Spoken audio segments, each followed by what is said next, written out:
So today is the final session in our five-part series about measuring a mission that matters, specifically during crisis, of which if, we're sure you probably identify COVID as being.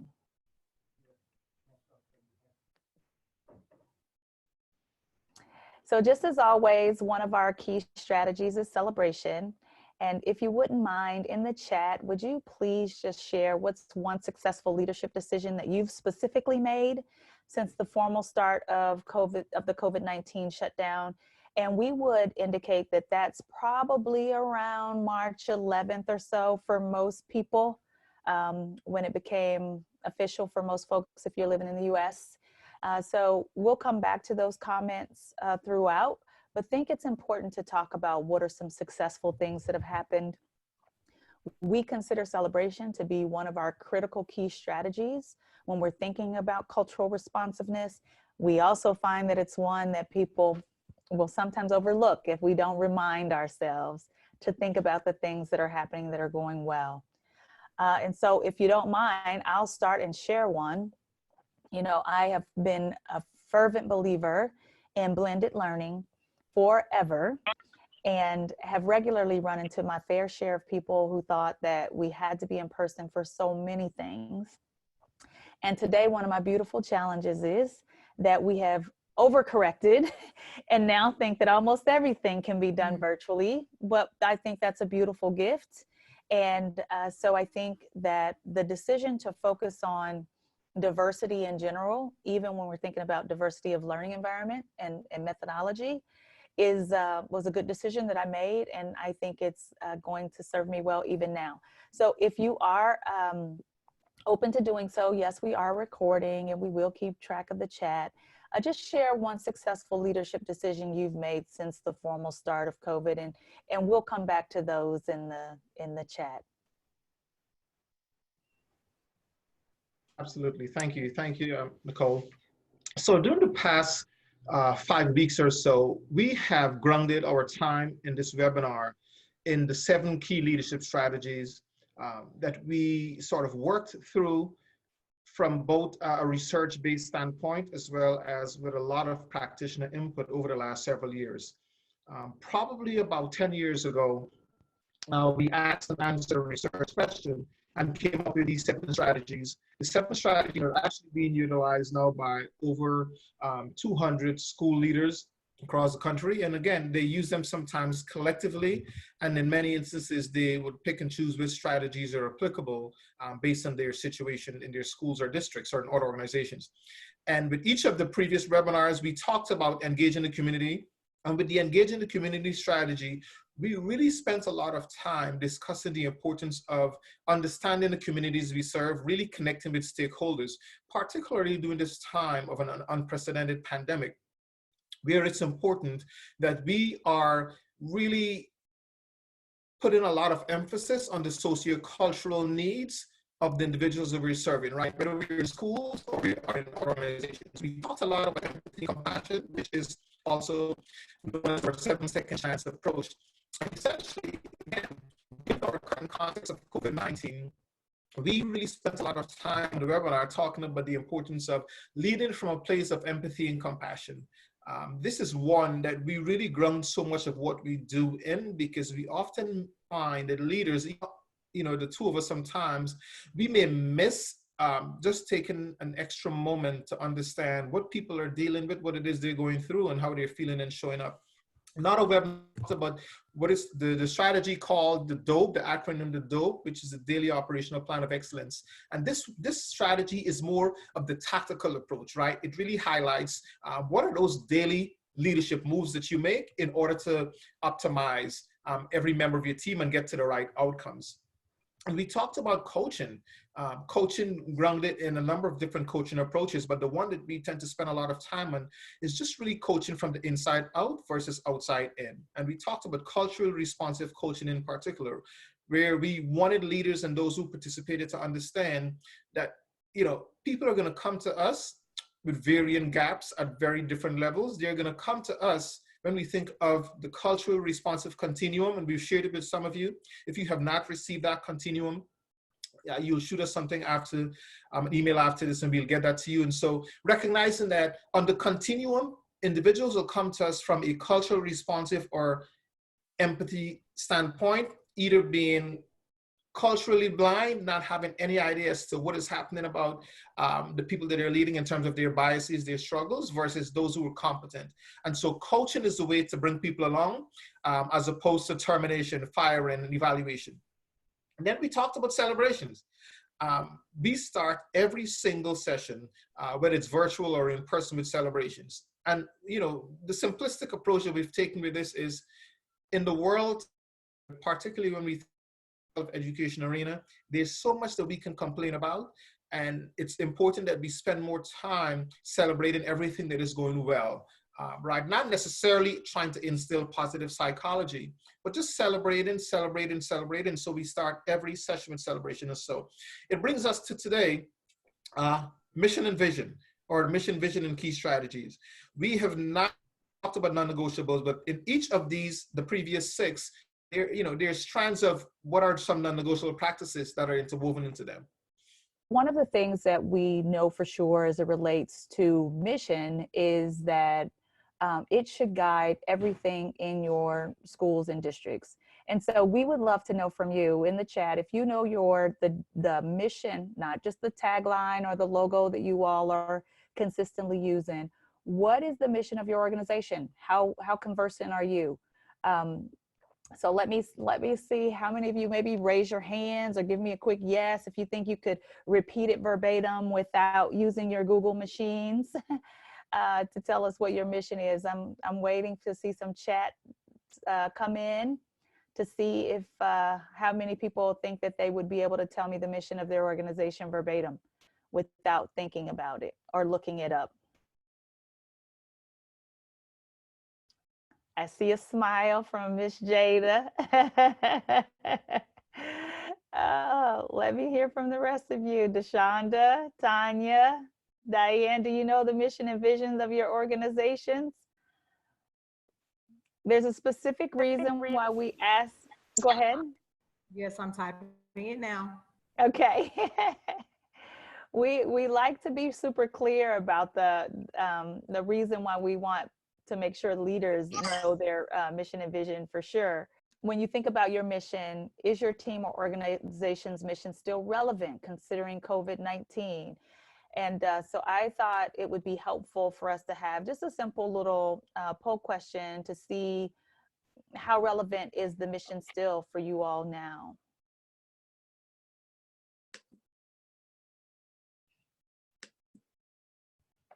We've got about 20% of the votes are in. So just quick yes or no. So most folks are thinking yes. All right, Doc, turning back over to you. So I'm on my phone right now. Okay, good. So thank you, because my computer just shut down. So in terms of the when, the daily, we think about the when, we think about when do we think about being focused on our mission? And so we talked a lot about the fact that, again, every action should be strategically aligned to the mission statement. So, when we think of ways that we can sort of really engage with this is what we call our key strategies. And it speaks to looking at every single action that is taken by every teammate on a daily basis. Are the things that they're doing, the actions that they're taking, tightly aligned to the key to the mission of the organization? One thing that comes up for me as I think about a relevant mission, and this is a real world example. I was listening to the CEO of Starbucks this morning, and of course we know that Starbucks' mission, because I'm always excited but strong mission statements, it's to inspire and nurture the human spirit, one person, one cup, one neighborhood at a time. And if I had to answer the question about whether the Starbucks mission is still relevant today, even in the pandemic, I would say yes. And so that's one solid example. So are the baristas and everyone else who worked at Starbucks, are their actions, their daily actions tightly aligned to Starbucks' mission? Yes, that's one way of thinking about the when.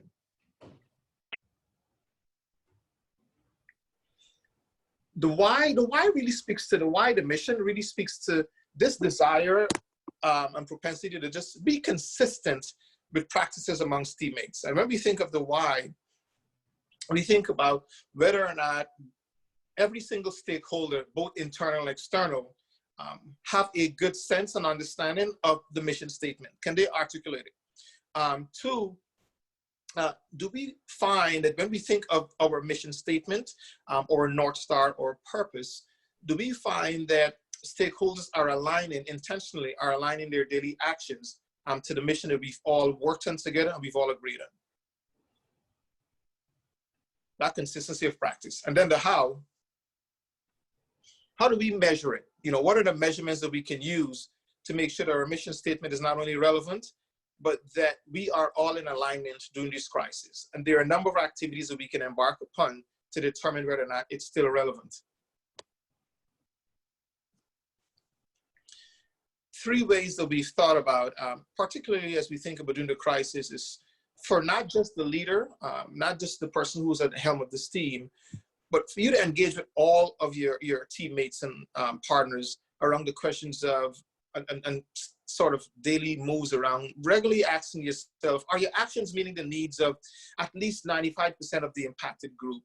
Case in point, for those school leaders on the call today and district leaders, one challenge that I know that a lot of us are dealing with is the idea of having high impact virtual engagement of our students, right? We know that on average, between 5 to 10% of students do not have access to Wi-Fi, do not have access to the internet. So how are we pivoting? How are we adjusting to make sure we're meeting the needs of those students? Second way that we think about is the dope that I alluded to earlier. How consistently are we with our daily practices? Is every team member executing the things that you expect of them every single day in a way that is tightly aligned to the mission? Or does a crisis, when it comes on board, throws a teammate off or a team member off? Then the onus is on you as a leader to consistently highlight the mission and remind individuals as to why they need to be aligned to the work you've agreed upon. And then the third, we know that oftentimes at the beginning of the year or before the fiscal year or the school year, there's a strategic plan that we worked on with our team, with the board, with the executive team, and we come up with strategic priorities, right? And sometimes it's between 3 to 5. Hopefully not too much more than those. Are strategic priorities still relevant? And a question that comes up for me, and I'm encouraging you to ask yourself the same question, especially as you go into the next fiscal year and the next school year. Next fiscal year, which starts on July 1st, and school year starts around August for some. And that is, should you change your strategic priorities that you have in place right now? Because it's so often we create strategic priorities and they're in place for a 3 to 5 year period. Those strategic priorities that we created before COVID-19 that are aligned to a really strong mission, are they relevant at this time? Do we need to tweak them? Do we need to change them? Or are we married to those priorities? Yeah, and I would like to point out that if by chance you were not able to join us on the DOPE call, we posted that video on YouTube and made it completely available, as well as a tool that we use for the daily operation plan of excellence, in case you need it. Yeah. And the mission, right? You may have heard us if you were in previous webinars, and even now, as we travel the country doing the work of engaging with school district leaders and organization leaders, we spend an inordinate amount of time discussing the importance of culturally responsive leadership and culturally responsive coaching.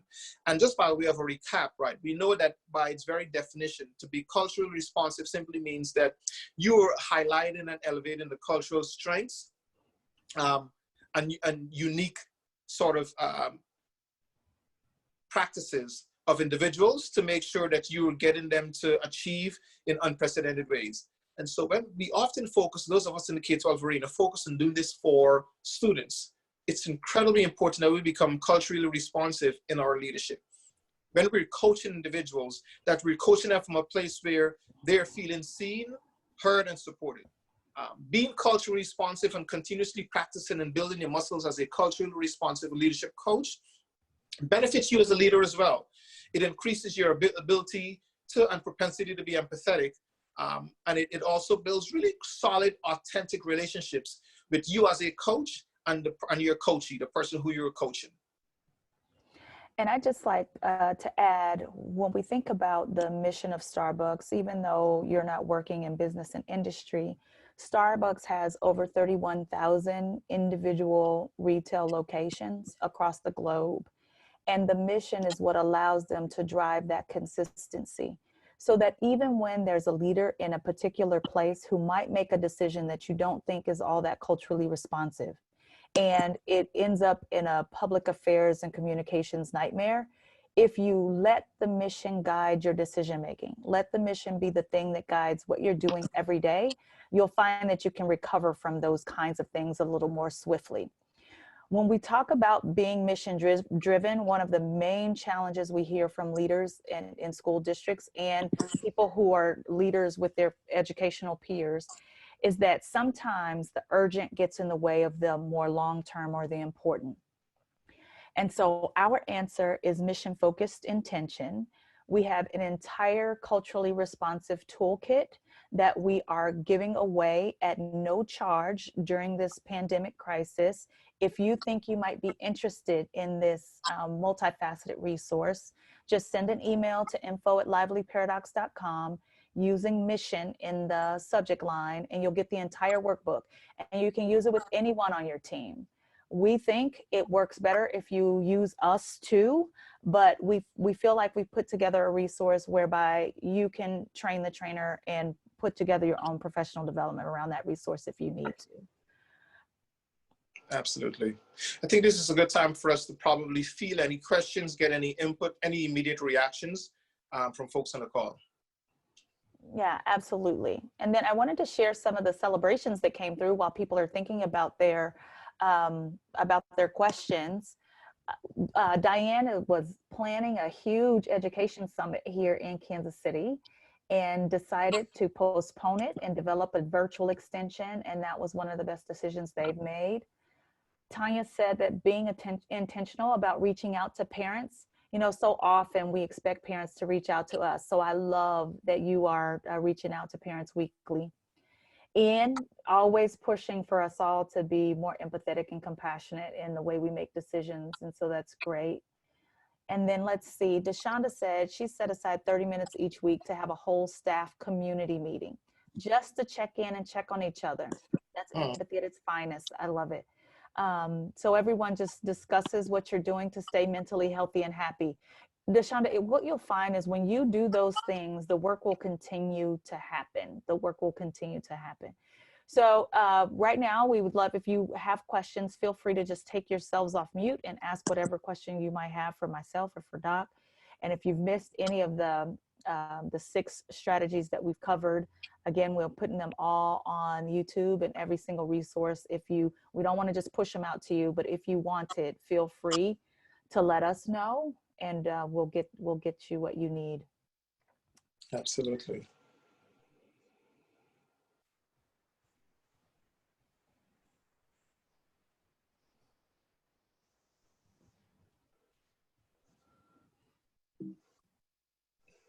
No burning questions, no reactions.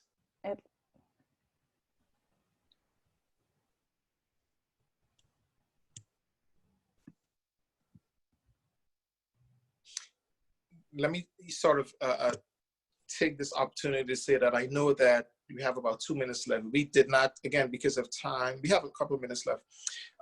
But always to find out, you know, how is everyone else doing? I know one of the things that Nicole and I talk about often as we lead in virtual sessions is just recognizing that people's home circumstances have changed significantly. And so one thing that we always consider is the fact that in homes, we have folks who have to hop on calls, and they may have situations with children, they may have situations with pets.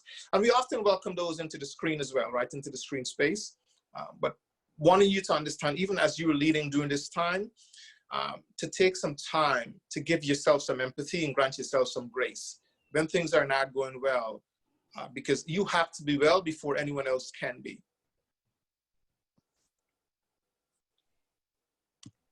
we talked earlier about the military and sometimes how the military gets a bad reputation, especially as it relates to leadership.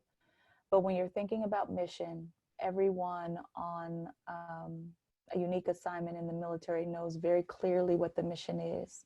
And we could benefit, all of us, from helping to make sure that as in our educational pursuits, as we're leading educational institutions, as we are the leaders with our peers, helping to make sure that everyone is super clear on what the mission is we're trying to accomplish. And I'm sure in your expertise, you found that whenever you weren't clear about articulating it, that sometimes you kind of get off track. So with that, I want to say thank you so much for your time today. We know, especially with being about 6 weeks in here, 7 weeks in, that folks are experiencing Zoom fatigue, and sitting at your seats to listen to anybody for any length of time is taking its toll. So we know that you could have been anywhere else in the world doing any number of things. So thank you. We appreciate you.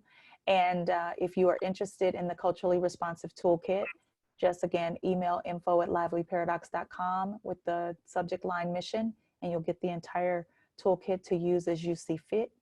And as always, if you need us, we always give out complimentary coaching calls for 20 minutes. And if you get stuck anywhere in your leadership journey, we are absolutely happy to help. So thank you so much. Enjoy the rest of your day. Thank you, everybody. Bye-bye now.